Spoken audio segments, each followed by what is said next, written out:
pessoal, tudo bem com vocês? Espero que vocês tenham compreendido a primeira videoaula.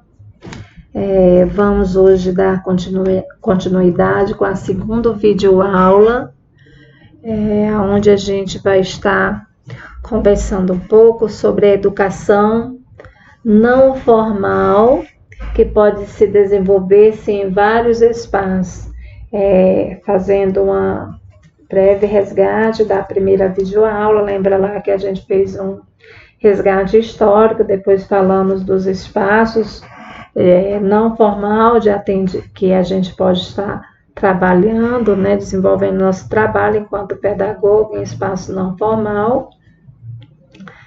E aqui nós vamos estar desenvolvendo esses vários espaços, como é que atua, como é que acontece, certo? Então, pouco são os estudos sobre a prática de educação não formal, embora diferentes segmentos da sociedade venham direcionando o olhar para esta pedagogia social, como campos de conhecimento e de ação profissional. A escola é uma instituição que desenvolve papel central na formação dos educandos, que por ela passam exercendo principalmente o acesso aos conhecimentos historicamente sistematizados. Mas, porém, a educação vai além do espaço delimitado pelos muros escolares e salas de aulas, que a gente bem sabe disso. O indivíduo, ao longo de toda a trajetória de vida, adquire conhecimentos concebidos por suas próprias experiências, por relações sociais com outro indivíduo no âmbito familiar. Lembra que eu falei na questão familiar, em instituições educadoras formais e não formais. Essa última não formal nada mais é do que um processo de aprendizagem social centrado no indivíduo por meio do desenvolvimento de atividades extraescolares. É um processo voluntário de aprendizagem e de educação fora da escola, que acontece em ONG, instituições religiosas, iniciativas particulares e programas sociais públicos.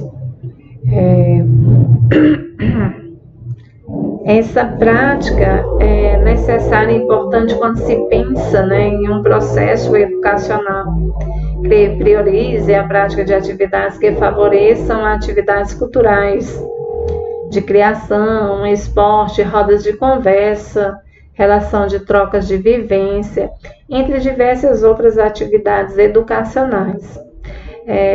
De acordo com o Libano, no seu livro de 2002, podemos entender que a educação não formal refere-se às organizações políticas profissionais, científicas, culturais, agências formativas para grupos sociais, educação cívica, entre outras, como atividade de caráter intencional.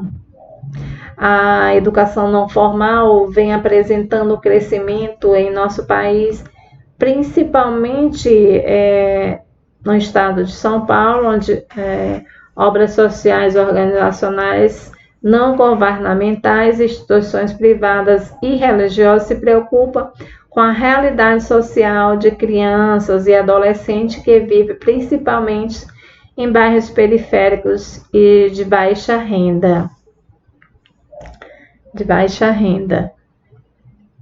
E a prática da educação não formal também, desenvolvida por diversas instituições, ocupa o aluno com atividades produtivas longe do tempo ocioso inverso ao escolar, onde o número grande de crianças ficariam pelas ruas. A gente vê isso, sujeita a conhecer uma realidade bastante real num país, como a questão da droga, cigarro, a bebida.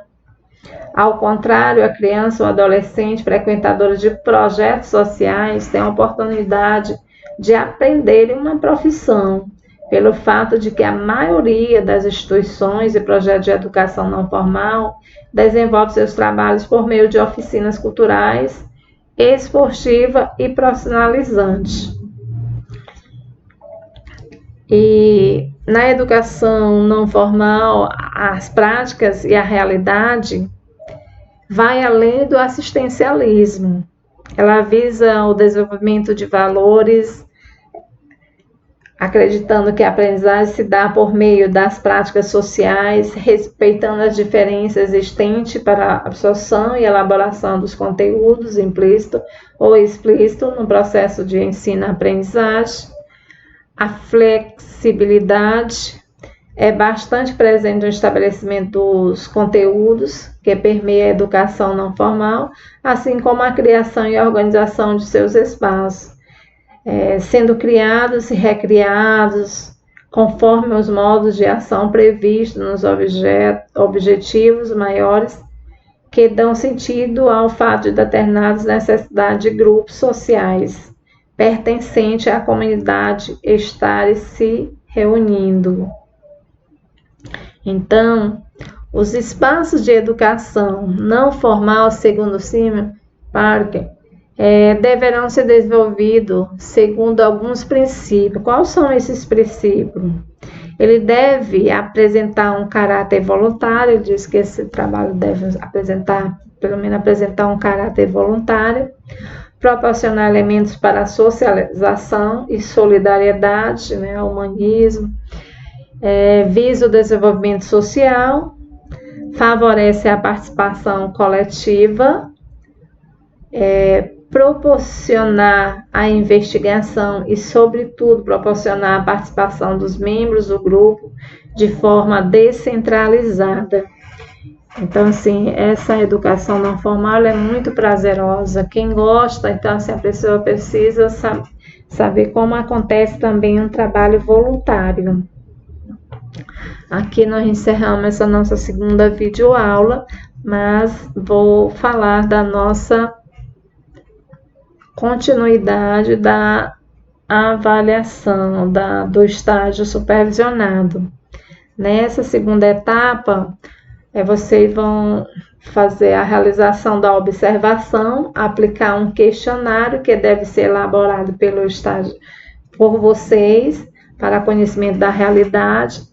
Nessa etapa, o estagiário poderá utilizar também a entrevista com gestores, coordenadores, supervisores e outros funcionários para conhecer mais de perto a especificidade do local de estágio. Essa etapa não pode faltar as anotações, vocês devem estar anotando, podem fazer fotos.